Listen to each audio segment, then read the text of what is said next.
Good morning. My name is Cheryl Woodard, and I'm one of the meditation teachers here at EBS. I'm coming to you today from our bookstore because there are people meditating together in our main shrine room. They are like they do every Sunday at 9 o'clock, Saturdays at 9 o'clock, weekdays 11:30 to 12. Today, I've been talking to a lot of people who are struggling with anxiety and depression lately.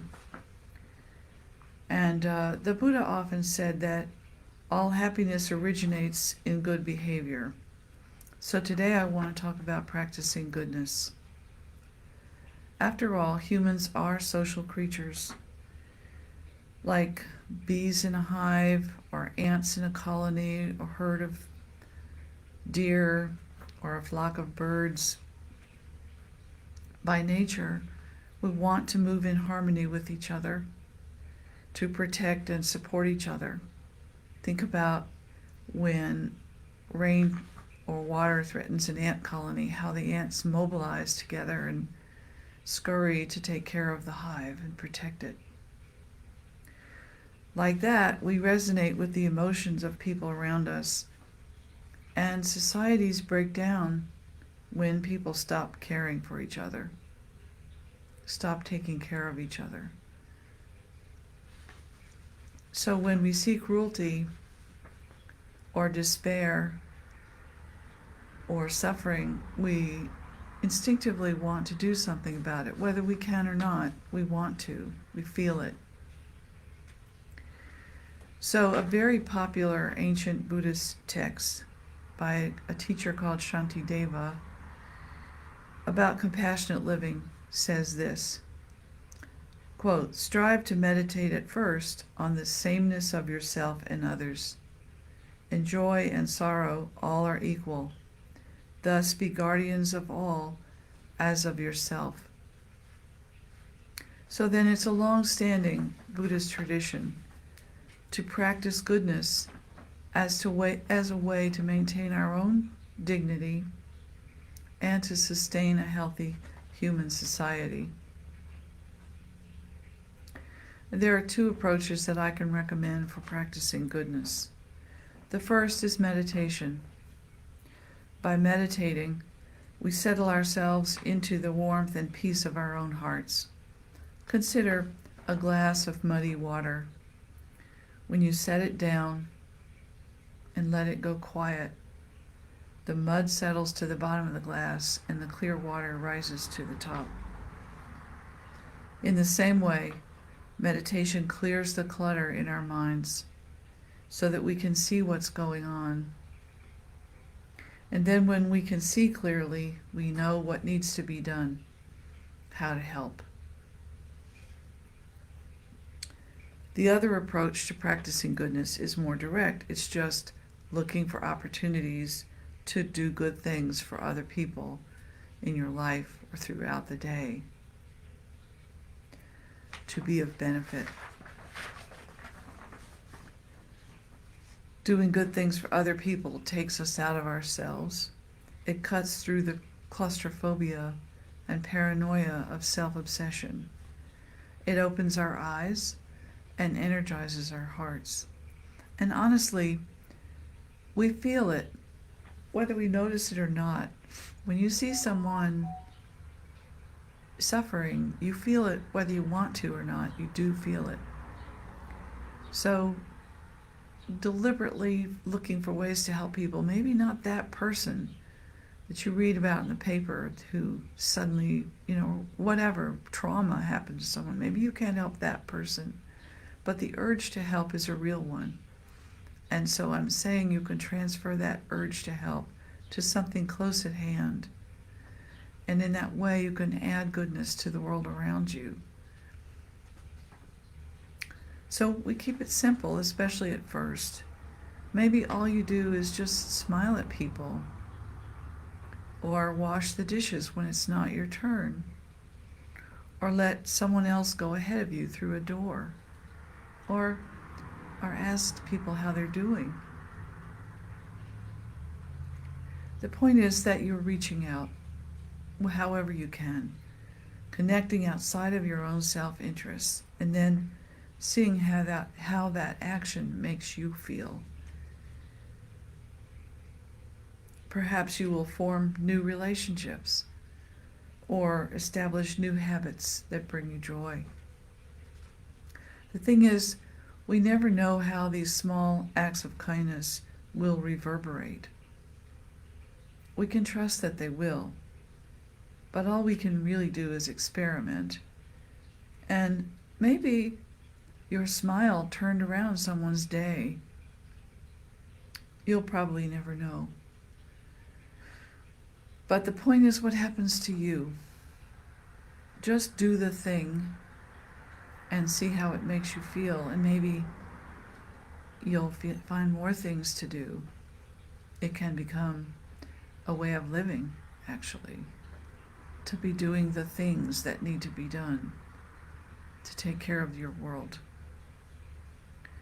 So let me talk about meditation. We're going to do that together right now. And just as a reminder, the meditation I'm talking about is awareness of the breath meditation into mindfulness meditation. It's the first one, the main one taught by the Buddha and practiced by all Buddhists in all traditions, in all countries. And it's called shamatha, which means calm abiding, literally calm abiding. And usually it's translated into mindfulness. Sometimes it's translated into peacefulness, but the essence of it is to create a calm, to be calm, to remain present, calmly present in the here and now. So it has three parts, really. The first part is settling. It's settling, opening, and observing. And so settling involves creating a time and place that you're not distracted, so that you can turn your attention to yourself, focus peacefully on yourself without having to worry about, people bothering you or anything bothering you. You have time and space for this.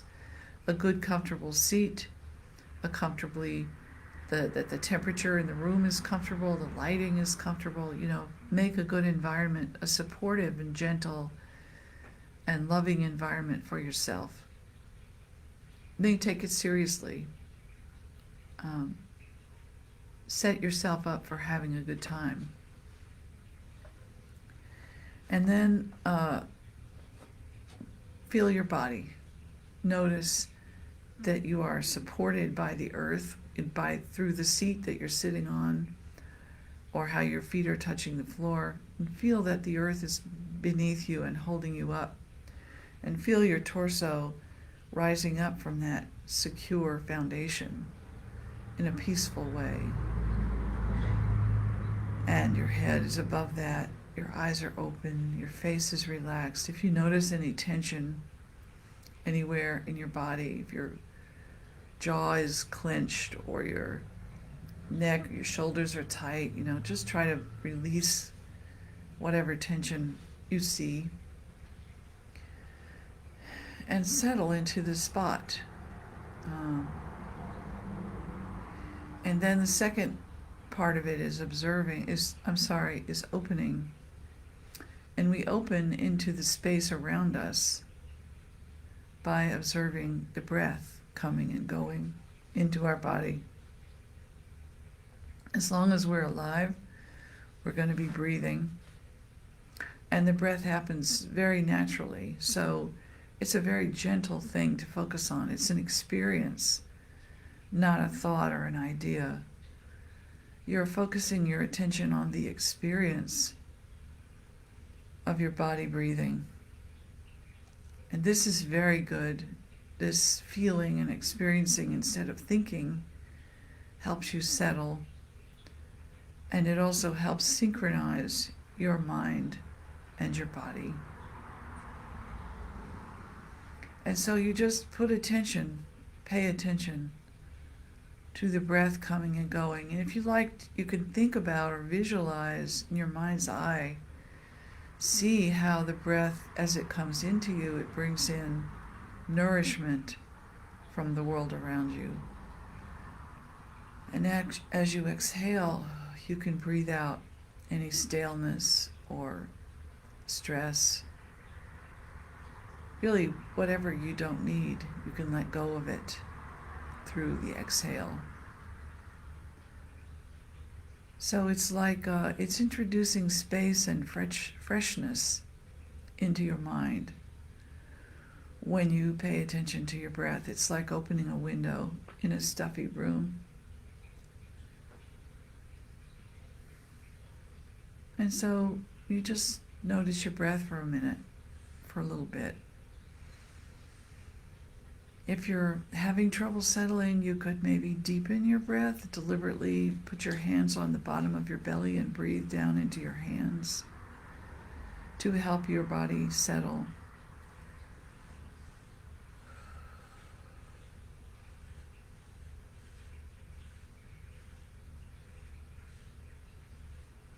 And then the third part of the meditation is observing. And this is where a lot of people get confused, because we think that when we meditate, we're not going to have any activity inside of our minds. But actually, as long as you're alive, your mind is going to be active. If no other way than just keeping you alive, just making sure that you're warm enough and you're safe and you have food and water. So at some basic level, your mind is always going to be moving. And all you need to do, though, is notice the movement, the activity in your mind without judging it. You could even maybe try to be grateful for it rather than struggling with the fact that your mind is active. Maybe you could celebrate the fact that your mind is active, that you're alive and engaged and connected to the world.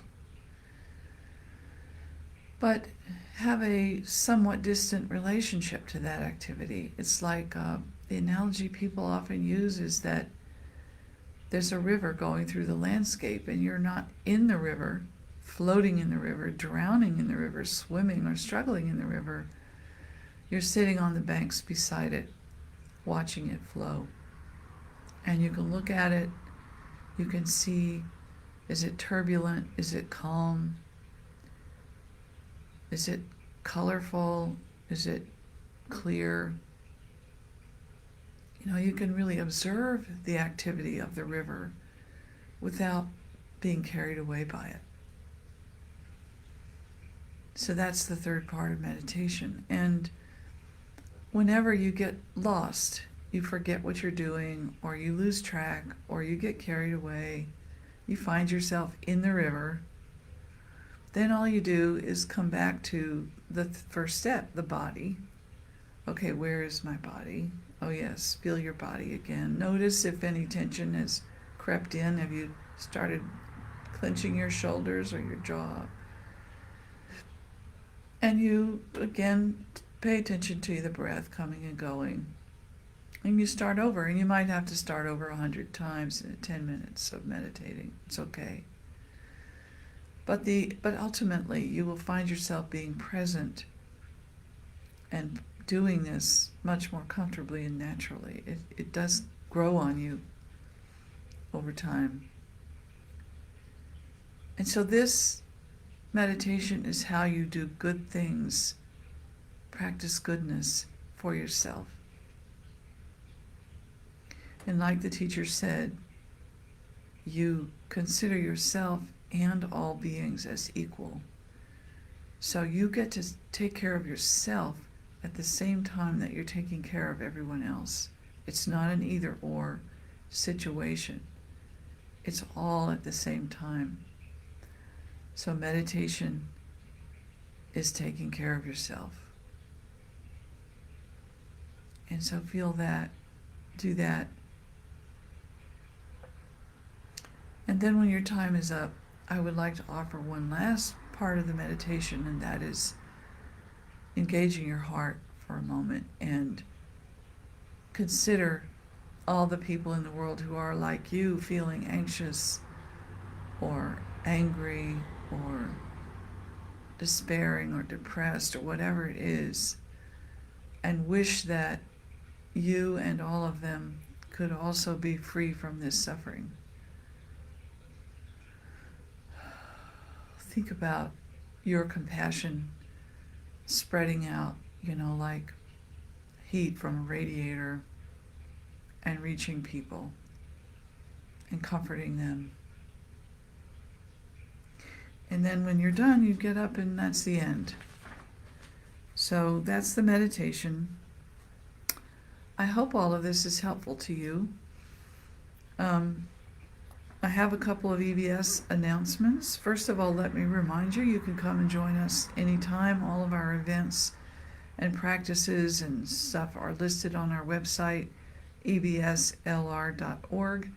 And on the website, you can subscribe to our newsletter, which we're trying to publish once a month nowadays, and alert you to the things that are happening that you can join in. This month in May, the newsletter announces two things. One is a potluck and movie night on May 17th. And there's a barn dance or square dancing or contra dancing with live music and a caller. It starts at 4:30. It's really fun. And then after the dancing, we have a pizza-based potluck supper and a movie. And this month we're watching a movie called Kundun, which is also look it up on the website on the events page. It's a Martin Scorsese movie about the Dalai Lama.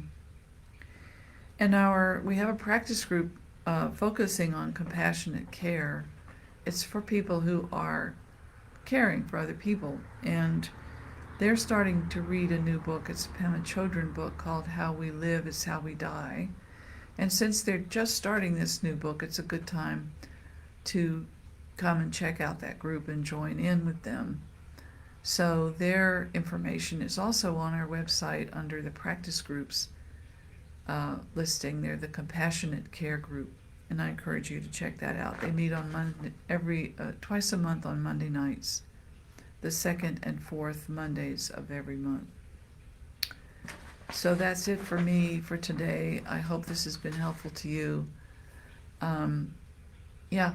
Imagine if everybody that you talk to and everybody who sees you do a good thing turns around and does good things and so forth. Look at how all the goodness can spread and our society can thrive. Our colony will be okay because we're all taking care of it and taking care of each other. So that's my wish. I hope this is helpful to you. Stay well. Till the next time.